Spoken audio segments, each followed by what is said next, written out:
Hello, welcome here at the Tech Open Air Festival 2015. I'm now talking to Christoph Keese, Executive Vice President of Axel Springer. Welcome, Christoph, to the festival. Well, thank you. Pleasure to be here. Thank you so much. It's our pleasure to have you. What was your talk about today? Well, I did talk upon invitation of the of Thor.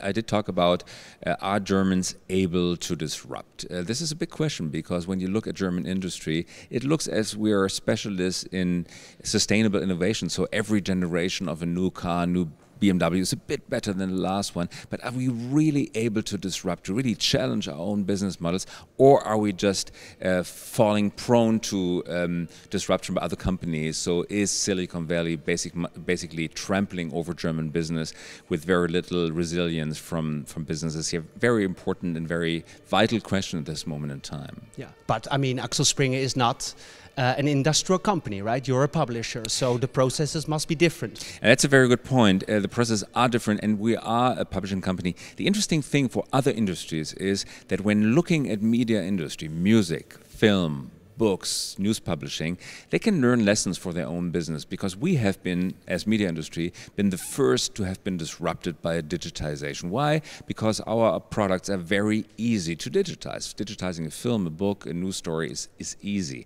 Other industries that produce like more tangible products like cars or even banking, they will be disrupted, but this follows suit on our disruption. So it comes later. So they have a pre-warning. You could say we are like a canary in the gold mine or in the mine, right? With the old workers in coal mines carried a little canary in front of them, and if the air went bad, the canary fell down in its cage, and there was a clear warning that, okay, I better watch out. And this is what the media industry's example might serve and help other industries better handle disruption. Yeah, but when did you notice for the first time that there was actually like a real sense of urgency within Axel Springer to change dramatically to prepare for the future? I would argue that Axel Springer is a very special company because we always feel a sense of urgency. We have this in our DNA is the notion that we shouldn't be complacent. We should always kind of worry a bit. We're happy people, but we always like to worry a bit about the future. What is changing? And then try to embrace change as much as we can, because in many times opportunities in change are much bigger than threats. But while you do this, and we did this very early, over 10 years ago, we understood that digitization doesn't mean that old processes are being put from analog to digital, but it means that value creation change are completely redesigned. And in this redesign, nobody reserves a certain place for legacy companies. Quite the opposite. Redesigners of business processes and value creation change, they're out to destroy. This is what disruption is all about, to destroy legacy businesses. So you better understand very, very early what's happening and then try to put your bet on the change. And this is what we did very successfully. Today we have roughly 2/3 of our sales are digital from the internet, and even 3/4 of our profits are digital. Yeah. I'm quite impressed actually, because we are at a startup conference and this is such a corporate talk, so actually I'm quite surprised that, I mean, this is also has a place at the Tech Open Air Festival, because I mean, startups, you know, they're not talking like this. They want to disrupt, they want to kick Axel Springer's ass, right? Yeah, but so we as well. Do you think that there could be startups that could actually kick Axel Springer's ass? Oh, yeah, absolutely, definitely. But we, you know, we want to kick it ourselves. This is very important to understand. We don't we have nothing against being kicked, because this kicks us into life. So we kick ourselves. We invest in those people who cannibalize our own businesses. I'll give you one example. We invested very early in classifieds business. And classifieds business, like real estate classifieds, jobs classifieds, they disrupt the traditional businesses of newspaper. Job classified used to be in the printed paper, and digital classifieds are disruptive for job classifieds in printed paper. What did we do? Did we kind of fend them off or try to put them out of business? No, we invested in them. A result of which is that we're one of the biggest classifieds portals houses in all of Europe, and this is what embracing disruption means don't be afraid of being kicked. Just respond to it and kick yourself. Invest in those who want to cannibalize you. This is like the golden rule of surviving disruption. Yeah.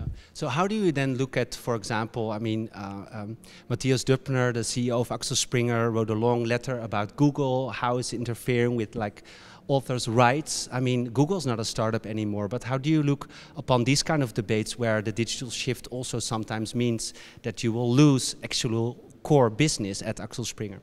Well, that's a very good point. I mean, as in any new industries, right, there will have to be rules of the trade.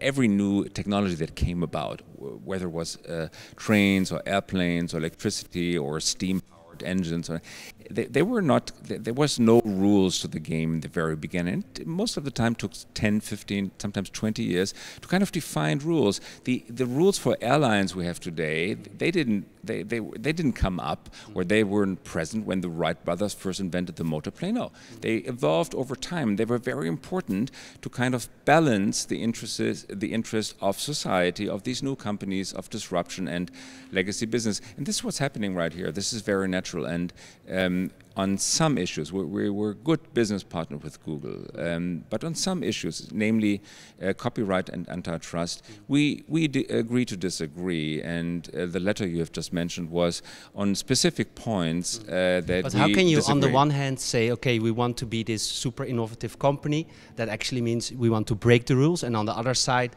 say, yeah, no, there are certain trade rules. That seems kind of contradictory. Yeah, but because be careful when you use the word rules. We want to break rules. We want to be a rule breaker, but we don't want to break laws. That's a big difference.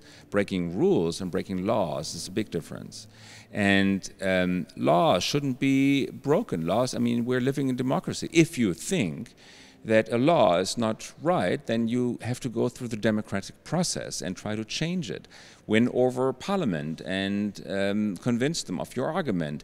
This is the way to do it in democracy. It's not the way to simply ignore a law and break it. This is not the way it works. And I'm not claiming that any American tech company or any tech company breaks the law. They don't break laws. They're pretty compliant. They listen to laws. They make themselves heard in the political debate. But breaking the rules, as you say, right? Traditional rules, this is what one has to do. Always. We all have to change to stay in business. So breaking the rules, we're pretty good at as well. So what's your personal role within Axel Springer? Because it's like two different speeds. You have the external philosophy that you try to bring into this world, but internally there must be lots of people to convince actually that it has to be another way, right? It's a very good point.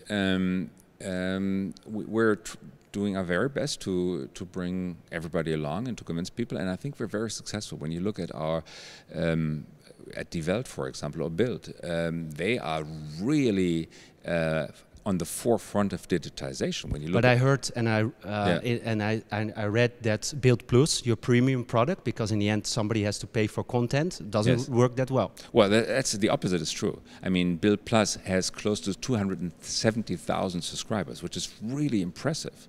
270, it's over 250,000 subscribers for a brand that never had subscribers in its print life. Still today, you cannot subscribe to Bild as a printed product. So Bild Plus is a success, you say? Bild Plus is really encouraging success. And the same is true for Welt, in an environment where public television puts out free news products on the web and on tablets, and most national news outlets haven't introduced, they have announced many of them, but they have not yet introduced pay models. So in this environment, coming up with over 250,000 and over 60,000 with Die Welt is quite successive, and it shows people are willing to pay for content on the internet. Otherwise, Netflix wouldn't be as successful, New York Times wouldn't be as successful, Wall Street Journal, FT. Thank you so much, You're Christoph, welcome for the interview. Thank you. My pleasure.